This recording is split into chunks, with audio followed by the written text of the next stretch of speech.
So the subject this morning is this week's Parshat, Tazria, metsora. It's a double Parsha,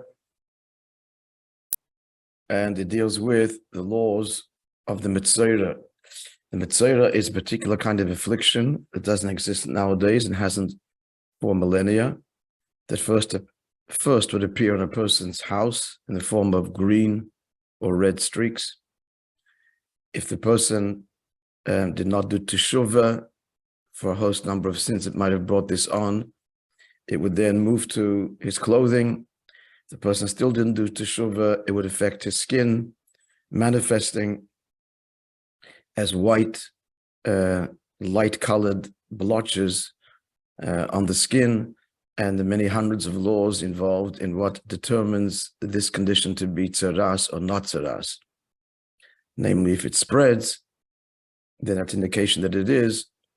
If healthy skin appears in the center, it's an indication that it's tzaraas, and other indications that the appearance of black hairs in the center, and so on. The laws are very complex and very numerous. So let's begin our sikha. You have it in front of you. I sent you, right? You all have the text. Page 33 is what you're looking at, the very first page. We learn in the Gemara. So it's a famous section in the tractate Sanhedrin, and the subject matter is Mashiach, no less. And the Gemara asks, Ma shmoi shel Mashiach, what's Mashiach's name? So let me just read you the general context so that you get the general context of the discussion, and therefore the particular quote that we are interested in.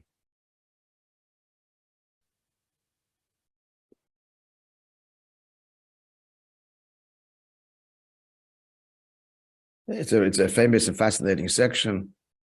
For example, Rav said, if the Mashiach is among the living, he is like Rabbi HaKadosh, like Rabbi HaNasi.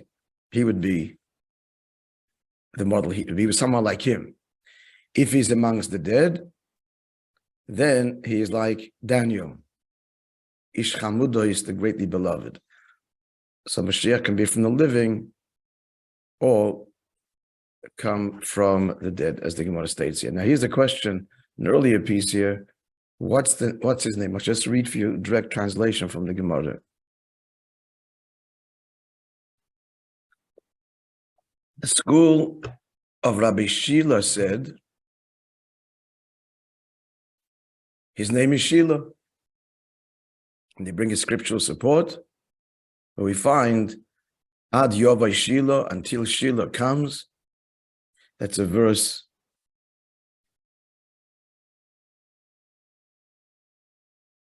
in Genesis. And the Gemara expounds that to be referring to Mashiach. The word Shai means a gift from God. So they say his name is Shiloh. As the commentaries explain why, and that's interesting. They are the school of Rabbi Shiloh says his name is Shiloh. Why? Because they believe that their Rebbe was the Mashiach of the generation. Similarly, another school, the school of Rabbi Yanai, said that Yinoin or Yanai is his name. And they bring a scriptural support for that. Again, the idea being, considering their master to be the great leader and the potential Mashiach. The third opinion, the school of Rabbi Chanina says, you can guess, what did they say his name is? Chanina. They also bring scriptural support that all of these terms are used to describe Mashiach. And some say Menachem is his name. Menachem ben Chizkiah is his name. And here too, a scriptural support that Mashiach is called Menachem, the great comforter. But here's the quote that we're interested in, the final quote, which is from the sages, V'Rabbanan Amre, and the sages say,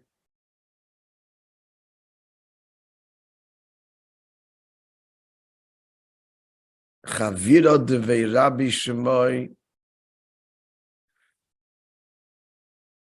what is he? Who is he? He's the metsora That's what they call him. Of the house of Rebbe is his name. He's called the metsora. Mashiach is called the metsora. We're going to use the word leper, but it's not leper, so let's not use it because it's not that at all. But again, they say his name is the metsora of the house of Rebbi. Rabbi being Rabbi Huda HaNasi, the great leader of the generation at the time. And they bring, here's the scriptural support in describing Mashiach.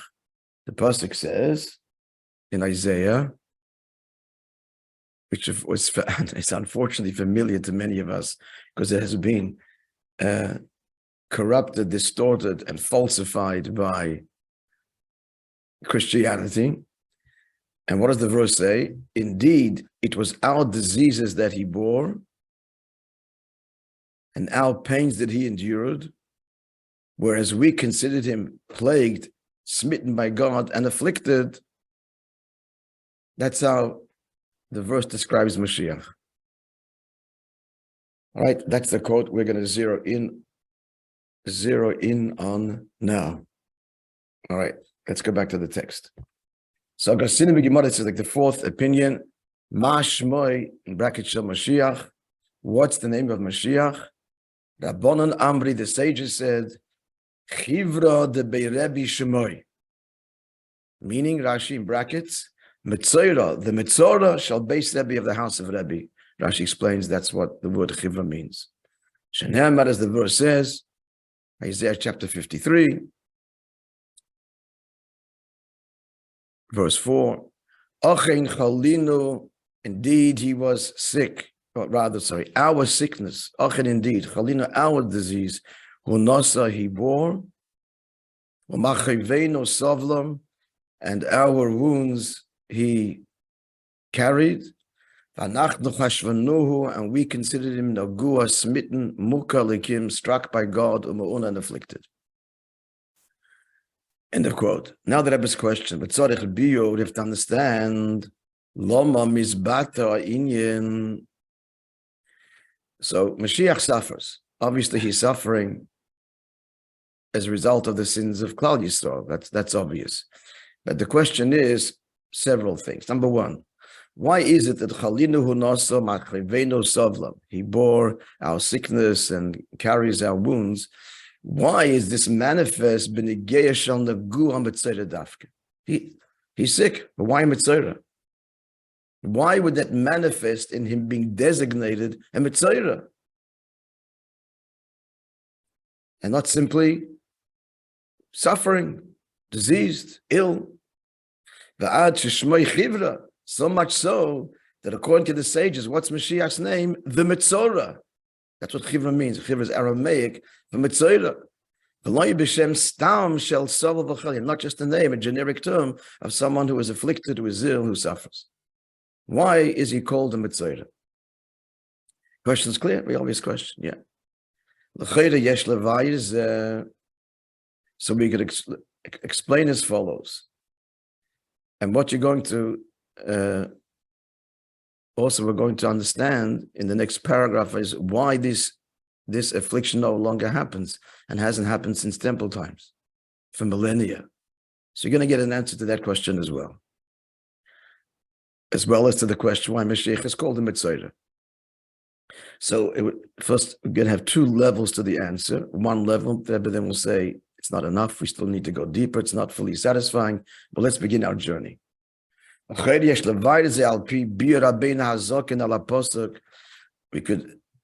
would appear at first glance we could answer our question by introducing the explanation of the Alter Rebbe on the pasuk in this week's Parsha, where it describes a person being afflicted with such an affliction.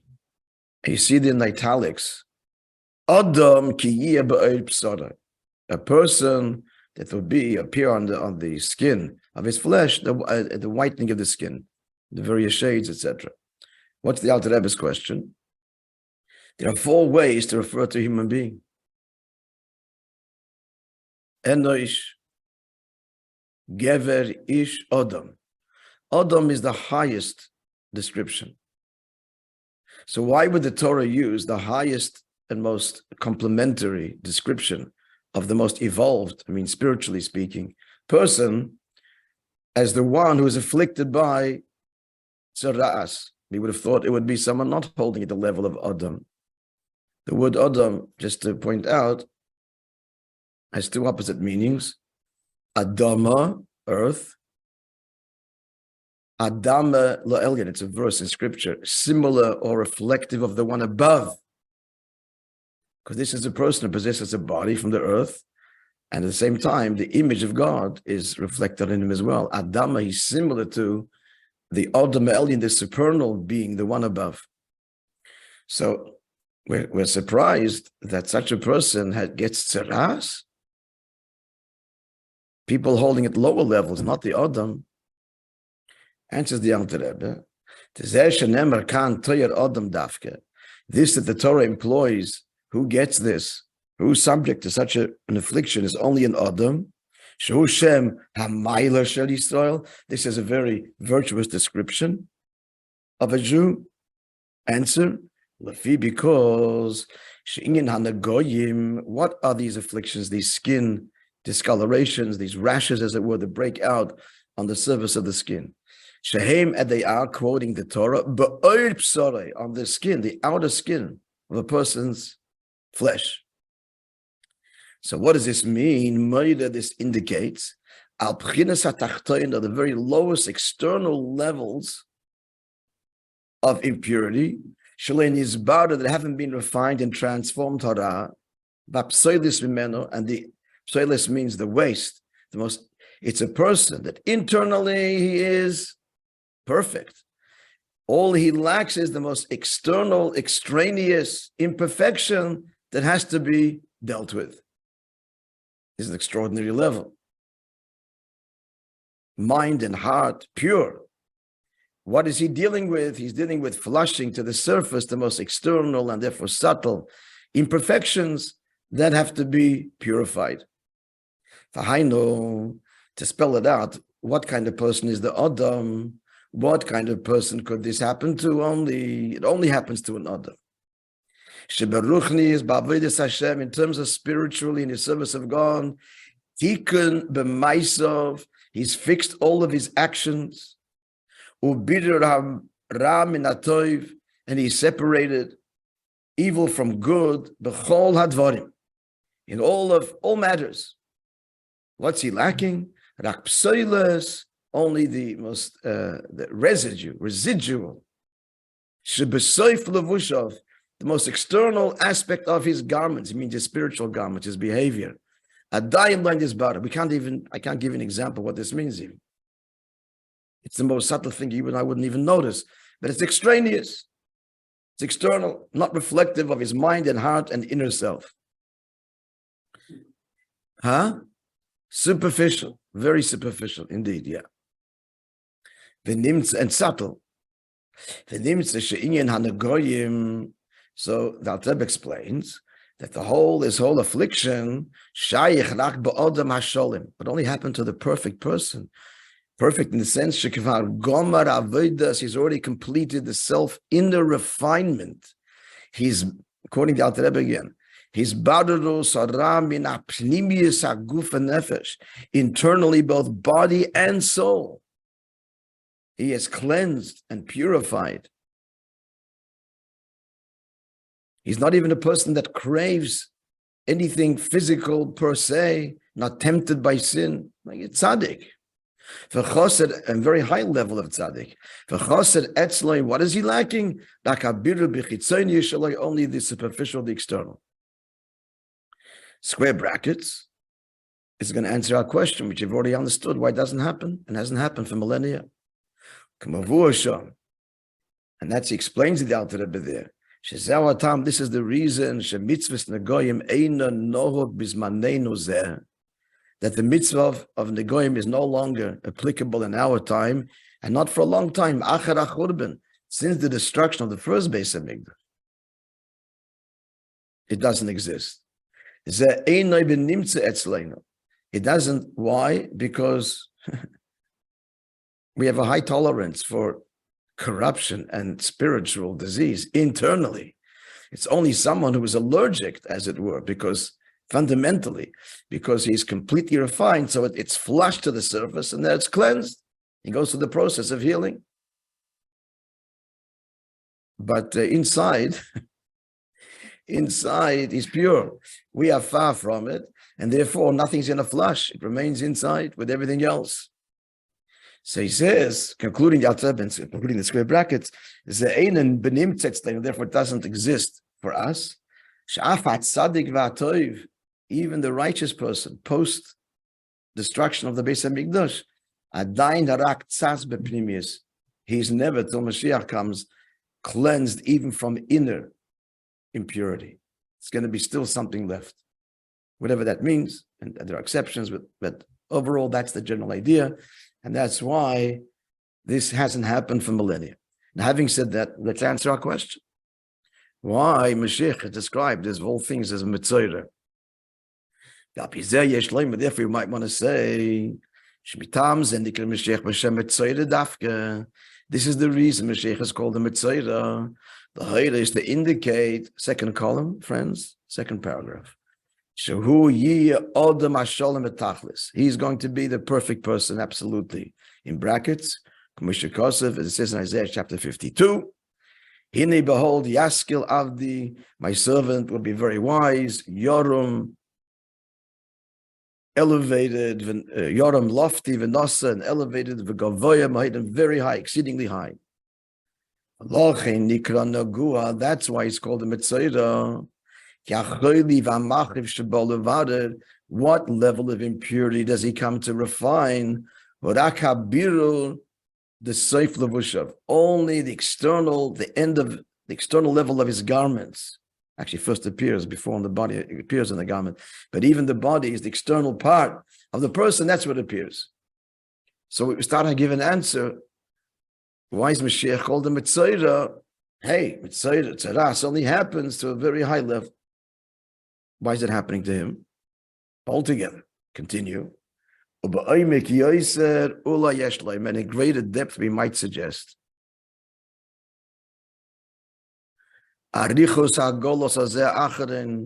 reason this exile drags on so long is to refine the Jewish people. Al derechs, in round brackets, similar. Kur habaraz, the Torah itself in Deuteronomy describes the Egyptian exile as this furnace or smelting pot. The point being, smelting pot. That's how they refine the metal. The dross is burnt away and the metal is extracted. That's how Golos Mitzrayim is described. That's true of all exile. It's also to press and bring out and refine the Jewish people.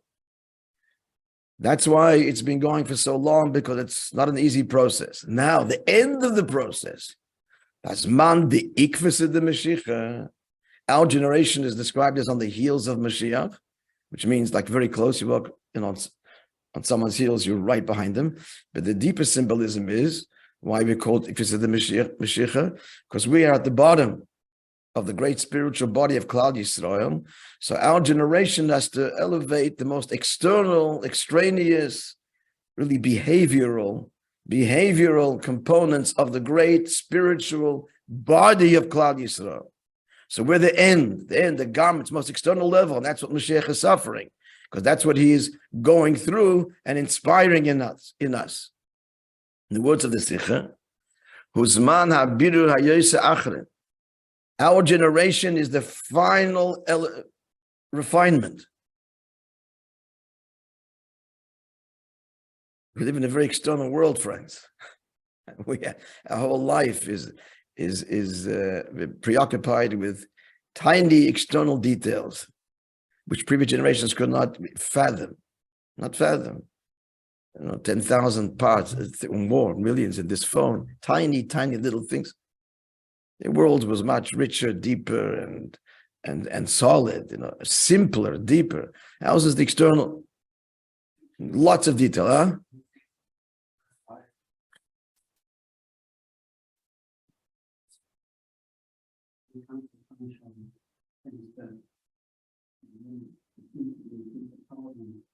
It is superficial but not consequential. It's superficial, but not inconsequential. Why they're not inconsequential? Because godliness has to be revealed. That's our purpose in every aspect of creation, not just internally, but externally in the most smallest details. And there's lots of details. That's why it's taking so long. And technology and so on has helped us. And as you see, sit here in Montreal, the cup the pen, certainly the phone, comes from all over the world, and there's billions of processors and people involved. If you think about it, it's mind-boggling what all of the steps that went into produce the phone in your hand. From transportation, shipping lines, trucks, people, it's thousands and thousands. And in 1 second, you use your phone for a year, boom, you've elevated all of that. Millions, billions of parts of behavioral, practical things, tiny little things, big steps, small steps. All the generations, their service of God was not the externalities of the world, not behavior on this very detailed and integrated complex level, but internally, mind and heart, that was their world. A person can live a whole life and you travel the radius of 20 miles. You went to the big city once, that was a big deal. And that was within a few kilometers. What do you deal with in terms of the world? Very little. In terms of the physical, practical world, there was always the inner world was their world. They dealt with the inner reality, not the external. Our world is completely external. And we are external souls. The truth is that inwardly, all souls are bound up and part of the same essence. But manifestedly, we are very superficial people. We can't even understand former generations, their depth, their passion, their intensity. We struggle to understand them because they're not our world. So that was their avodah, but our avodah is the behavioral, the details, that's why in mitzvahs also, so this came along and added all kinds of external details to mitzvahs this way and that detail. It's all part of the external refinement. So that's why, continuing the text, we're now the third paragraph, towards the end of the third paragraph on the left-hand column. So the time of Ikvus of the Mashiach, so the last generation, which is us, this is the time for the final refinement, the final cleansing, the final purification. We have to elevate the evil and the psoilus, the residue. He keeps on calling it psoilus because the whole physical reality externally comes from just the excess, literally the excess of the highest spiritual worlds, the angels and so on, just explaining in Kabbalah. At any rate, so this is the external stuff. It's the end of the garments of Klal Yisrael, of the Jewish people as a whole. Again, one great spiritual body spanning the millennia. Former generations, they were the head and the heart. We are the heel. The great body of Klal Yisrael, we are the extremities. And that's why Mashiach will inspire the refinement and the fixing and the cleansing of this whole external dimension of life. And that's why Mashiach, that's why he's called the metsora. On a deeper level now, we've kind of answered that question. He's going to go deeper still. He bore our sickness and and our pains. He carried. What does this mean? Because of his effect on Klal Yisrael, which is all about refining the external. He is in that great, mighty struggle until it happens. He is therefore afflicted. How? Externally, because that's the whole struggle. As he's purging and cleansing Klal Yisrael, and therefore it's reflected within him. The Varar Psoilish of the Klal Yisrael. He is refining the residual external garments of Klal Yisrael. And in brackets, not that he's afflicted for his own failure, God forbid. Mashiach is the ultimate. So why is he suffering? Because he's suffering, the verse is saying, our sins. And why is it manifest as what? As tzaraas? Because that's our final mission. The externalities, behavior, the details.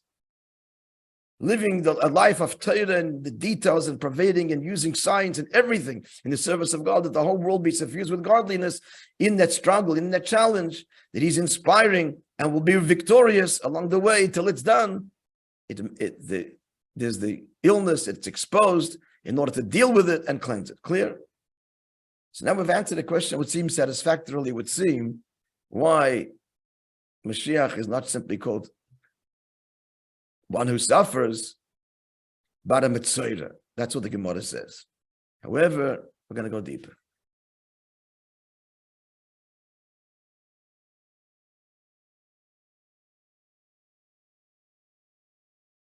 Aval, chapter 2, last two lines of page 33. Ein ze bir maspik. This is not a sufficient explanation. Why not? Sharei, because Inyan Hashem, when you give a name, when the Torah gives a name for something, the name comes to describe Mehusoi, the essence, the inner content, V'inyonai, it's on the page.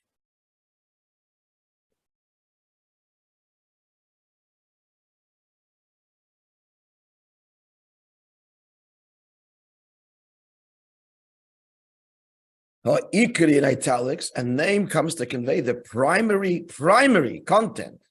Shal nikra b'shem zeh, for which a name is given for it, whatever it might be. So a name conveys the core, inner content of that a Torah name. It's not simply a tag, a label, but it conveys the inner identity, the core of that which it is named for. Therefore, applying it to our case, we're left with a question. Even though Taka, it's true. He is ill because of our sins. To the extent, as we just described, he's a metsora. But that's not his main thing. It would appear this is not his primary identity or purpose even. This is a temporary negative thing, dealing with the cleaning up, the mopping up operations, as it were, for Klal Yisrael, for all of history. Bidur harav ha'avonos, in brackets of Bnei Yisrael, the refinement, the cleansing of the impurity, the evil of Klal Yisrael. So he does that, but that's not his primary function. That's the negative, getting rid of the negative. What's his main thing? But what's the main thing? Not cleaning up, the mopping up the impure, but rather Gulasam Shal Yisrael, the redemption of the Jewish people. Binya Beis Hamikdash, the building of the Beis Hamikdash, the kibbutz Nitche Yisrael, and he gathers in the dispersed of Israel home. That's his primary function. So V'loma Nikra, why would he be called, according to the sages, Al Shem Pulosai Hashlilis, the negative role, Metsora, V'loi, and not Al Hashem Agul Atzma, a name that conveys the positive, the Redeemer. The question is only on the sages. The previous schools of thought, they called him Shiloh and Yanai and Hananiah. These are all positive names that convey redemption. So we're not asking on them. We're asking on the sages with the majority view. Why is he called Chivra de Rebbi, the metsora of the House of Rebbi?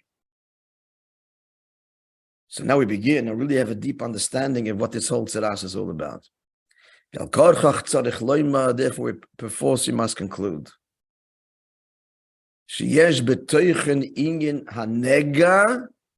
That if we understand the true meaning of this affliction, Gam remez al ikir in Yonosh Mashiach, the affliction itself is something profoundly positive and conveys the primary identity and mission and accomplishment of Mashiach, Ha'geula shetova el yodai, namely the redemption. So somehow the redemption itself is intrinsically bound up with this idea of metsora. Wow. How so? Let's begin our journey. Yeah. Last line, right-hand column. V'yashloiman. So the Rebbe suggests the answer is as follows. She'inyans and nirmas, this idea that metsora is really something extraordinarily positive. Nirmas gam b'diik lashon hamedrash. We also find this in the precise wordings of the Medrash that said as follows. The Medrash says, Ala Pasuk on the verse in this week's Parsha, it says, Vatsarua, and the one, Asheboy Hanega, that has this affliction. So he's then cast out of the camp. But God of Yifrumim, his clothes should be torn, and he has to cover his mouth. And the whole description as to what has to happen to the one afflicted by tzaraas. That's what the verse says. The Medrash says on this pasuk as follows: Vatsarua, the afflicted one, Zeh Beis Hamikdash. That's a reference to the Beis Hamikdash. You hear? Asheboy Hanega, in whom the nega, the spot, the patch, the discoloration appears. Zu Avedis Kechavim. That's idolatry. But God of Yifrumim, his clothes shall be torn. Elu Bigdi Kehuna, these are the clothes of the Kohanim. Now, the question. So the Medrash is talking about the destruction of the Beis Hamikdash. In general, that's the idea, that the Beis Hamikdash being destroyed is akin to the person who was destroyed because idolatry was brought into the temple, etc. The first Beis Hamikdash. So this is akin to a person, a metsora. But the language of the Medrash leaves us puzzled. L'chayra loshen ha-Medrash, when the Medrash began its commentary and it said, Vatsarua, and the afflicted one, Zeh Beis Hamikdash. That's the Beis Hamikdash. Tzorich iyan k'tas. We're a little bit puzzled. To have Leilami would have thought that the Medrash would have said this. Zeh Beis Hamikdash shenechav. This is the destroyed Beis Hamikdash. It's called the metsora, the tzarua, even before it's destroyed. No. We're describing the destruction, or some similar expression. Umahu, why do our sages, why is the Medrash saying Vatzaru is a Beis Hamikdash? The afflicted one, the person, that he represents the Beis Hamikdash. The Mashmoi makes it sound that that's what the Beis Hamikdash is. It's symbolized by a person who has tzaraas. What? The Mashmoi shezeo teichen inyan Beis Hamikdash atzmai. The idea of a person having tzaraas, that conveys the Beis Hamikdash. Similar question. Why is Mashiach described as a metsora? That's not his, no matter how lofty he is, and we're cleaning and cleansing, it's not his primary identity. I have a similar question. Why the Midrash, why the sages would call the Beis Hamikdash tzarua and not say the destroyed Beis Hamikdash is tzarua? Questions clear? Yeshleima. Therefore, we're getting our cue here. The Medrash is hinting to us. There's something that is absolutely and totally positive in this discoloration. Beyond what we said before, the flushing to the surface of the superficial impurities. Beyond that, on a deeper level, it is holy, W-H-O-L-L-Y, positive. And that's why the Medrash we just quoted calls the Beis Hamikdash the afflicted one. In brackets, before was placed in him anega, the actual affliction, idolatry, then it's a negative, that's clearly a negative kind of affliction. But before that, there's this affliction, quote unquote, that's positive. And that's going to explain. Well, we're going to explain Mashiach, that's why Mashiach is called the Chivra, the metsora of the House of Rebbi, because intrinsically, per se, it's positive. How so? So we'll just begin now. In the first few words. V'yesh Levi is there, and they're going to explain this whole riddle, this whole mystery. In light of that the Alter Rebbe writes there, which you quoted earlier.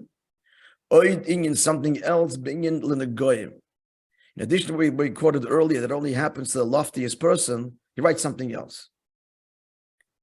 These are the words of the Alter Rebbe.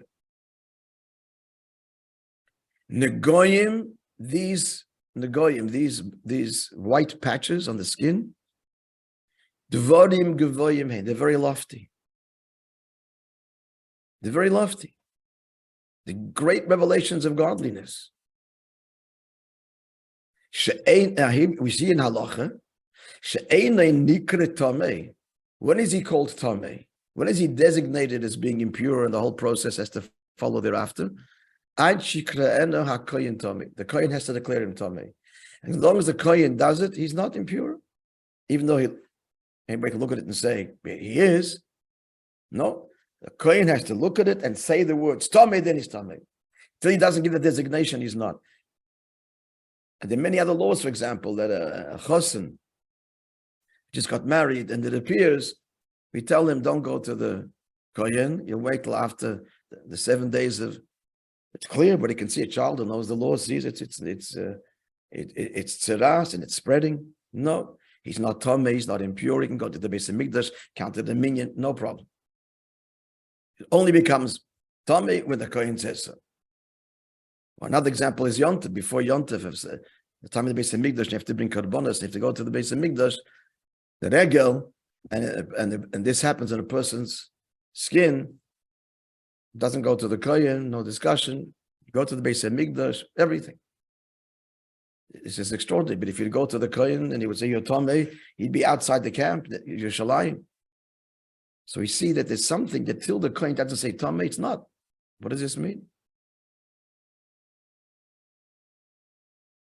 Let's continue the Alter Rebbe's words. We'll explain it next week. Says the Alter Rebbe, till the kohen doesn't designate him as impure, they're not impure. El Adarabbe, on the contrary, they're